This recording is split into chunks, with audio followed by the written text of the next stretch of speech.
দেখুন বন্ধুরা, আপনারা যদি যুবসাথীর টাকা এখন পর্যন্ত না পেয়ে থাকেন তাহলে অবশ্যই আপনারা ব্যাংক অ্যাকাউন্টের সাথে আধার লিংক করে নিন। এখন অনেকে মনে করবে আমার তো আধার লিংক করা আছে ব্যাংক অ্যাকাউন্টের সঙ্গে। আধার লিংক মানে DPT link, new update DPT link করতে হবে আপনাকে, ঠিক আছে? তো সেই ডিপিটি লিংক আপনি কিভাবে করবেন সেই ভিডিওটা আজকে দেখাবো। ডিপিটির মাধ্যমে এখন কিন্তু টাকা ছাড়া হচ্ছে, যে কোনো টাকা ডিপিটির মাধ্যমে ছাড়া হচ্ছে। তো ডিপিটি যদি না লিঙ্ক থাকে তাহলে কিন্তু আপনি টাকা পাবেন না। ডিপিটি কিভাবে লিঙ্ক করতে হয়, ডিপিটি লিঙ্ক আছে কিনা সেই নিয়ে আজকের ভিডিওতে ওটাই আজকে দেখাবো, কিভাবে আপনার ডিপিটি লিঙ্ক করতে পারবেন বা চেক করতে পারবেন আপনার ব্যাংকে ডিপিটি লিঙ্ক আছে কিনা।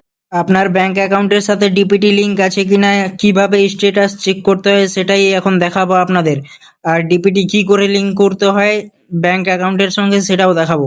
তো চলুন ভিডিওটা শুরু করি। তো প্রথমেই গুগল ক্রোমে আসছে, এখানে সার্চ করবেন আপনারা এনপিসিআই লিখে সার্চ করবেন, ঠিক আছে? এনপিসিআই লিখে সার্চ করবেন, প্রথমেই যে ওয়েবসাইটটা আসবে সেখানে ক্লিক করবেন আপনারা, ঠিক আছে? তো আহ, প্রথমেই তো আপনাদের সামনে এরকম একটা নতুন পেজ চলে আসবে। তো এই থ্রি লাইনে ক্লিক করবেন। থ্রি লাইনে ক্লিক করার পর নতুন পেজে নিয়ে চলে যাবে আপনাদেরকে, দিয়ে এখানে ক্লিক করতে হবে আপনাদেরকে। কাস্টমারের উপরে ক্লিক করবেন, ঠিক আছে? কাস্টমারে ক্লিক করার পরে এই যে এখানটায় ক্লিক করবেন, ভারত আধার সেন্ডিং ইনেবলার, এখানটায় ক্লিক করবেন, ঠিক আছে? এখানে ক্লিক করার পরে এখানে ক্লিক করবেন আধার ম্যাপ স্ট্যাটাস। এখান থেকে আপনারা স্ট্যাটাসটা চেক করতে পারবেন। তো এখানে আপনি ক্লিক করবেন, তারপরে নিচের দিকে যাবেন। নিচের দিকে গিয়ে এখানে আধার নাম্বারটা দিতে হবে আপনাকে। আধার নাম্বারটা এখানে 12 সংখ্যার আধার নাম্বার দিতে হবে। আর এখানে টাইম লেখা উঠে গেছে, দেখতে পাচ্ছেন? এখানে টাইম মানে 8 মিনিট টাইম থাকবে। 8 মিনিটের মধ্যেই আপনাকে কাজটা কমপ্লিট করতে হবে। এখানে 4টা সংখ্যা দিবেন প্রথমে, তারপরে দ্বিতীয় 4টা সংখ্যা, তারপর তৃতীয় 4টা সংখ্যা। এখানে 12টা সংখ্যার আধার কার্ডের নাম্বার, তো এখানে বসিয়ে দিবেন। তারপরে নিচে একটা ক্যাপচা ফিল করতে হবে। এই ক্যাপচাটা এই যে এখানে দেখে দেখে এই ক্যাপচাটা যে আছে এখানটায়, এটাই এখানে ফিল করতে হবে, ঠিক আছে? তারপর এখানে একটা ওটিপি চলে যাবে আপনার আধার নাম্বারে, যে মোবাইল নাম্বারটা লিঙ্ক আছে ওখানে ওটিপি যাবে। তো এই ওটিপিটা এখানে ফিল করতে হবে।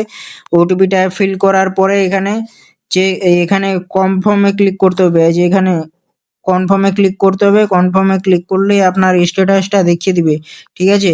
এই যে আমার আধার নাম্বারটা এখানে লাস্ট 4টা সংখ্যা শো করছে। আধার নাম্বার ম্যাপিং স্ট্যাটাস এখানে এনেবলড ফর ডিবিটি আমার অন করা আছে। ডিবিটি কোন অ্যাকাউন্টে অন করা আছে এই যে এখানে নিচে দেখতে পারবেন। এই যে এখানে ব্যাংক নেম শো করছে, ব্যাংক নেম দেখতে পাচ্ছেন আপনারা, ওয়েস্ট বেঙ্গল গ্রামীণ ব্যাংক। তো আমি কিন্তু যখন যুবসাথী অ্যাপ্লাই করি তখন কিন্তু এই অ্যাকাউন্টটা আমি দিইনি, আমি দিয়েছিলাম এসবিআই ব্যাংকের অ্যাকাউন্ট। তো আমার দুটো অ্যাকাউন্ট তো এই ব্যাংকে আগে থেকেই ডিপিটি লিঙ্ক করানো আছে। তো এইভাবে আপনারা স্ট্যাটাসটা চেক করতে পারবেন। ভিডিওটা যদি ভালো লাগে তাহলে ভিডিওটা লাইক করবেন, চ্যানেলটাকে সাবস্ক্রাইব করবেন, ঠিক আছে? আর নেক্সট ভিডিওতে যদি আপনারা চান ডিপিটি মানে অন্য ব্যাংক অ্যাকাউন্টে কিভাবে লিংক করবেন সেই ভিডিওটাও আমি নিয়ে চলে আসবো আপনাদের মাঝে। তো কমেন্ট করবেন যদি চান, তাহলে আমি অবশ্যই ভিডিওটা দিব। কমেন্ট করেন বেশি বেশি করে, আমি নেক্সট ভিডিওতে দেখাবো যে কিভাবে আপনার ব্যাংক অ্যাকাউন্টে ডিপিটি লিংক করবেন। তো আজকের ভিডিওটা এখান থেকেই শেষ করছি।